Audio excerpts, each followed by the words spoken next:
Welcome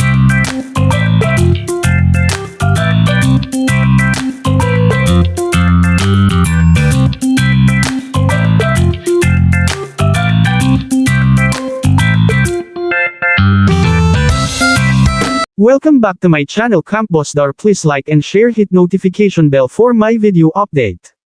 Ang Universal Social Pension Bill para sa mga senior citizens ay isang panukalang batas na layong magbigay ng universal na pensyon o buwanang ayuda sa lahat ng mga Pilipinong senior citizens, regardless kung mayroon man silang mga kontribusyon sa Social Security System, SSS, o hindi.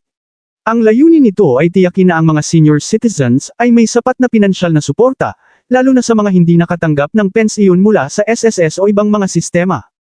Pangunahing layunin ng Universal Social Pension Bill: magbigay ng buwanang pensyon sa lahat ng senior citizens na umaabot sa isang tiyak na edad, karaniwan ay 60 o 65 taon pataas.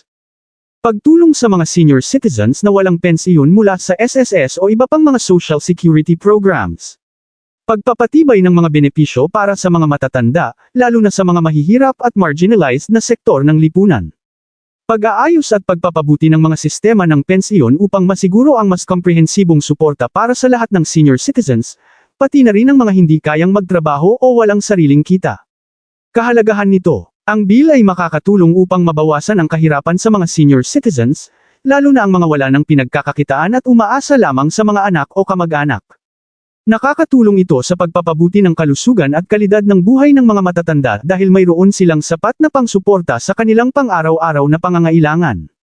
May ilang mga kongresista at mga grupo ng senior citizens na nagtataguyod ng panukalang ito, bilang bahagi ng pagtugon sa mga isyong kinahaharap ng mga nakatatandang Pilipino, tulad ng kakulangan sa pensyon, mga medikal na pangangailangan, at iba pang mga pangangailangan sa araw-araw.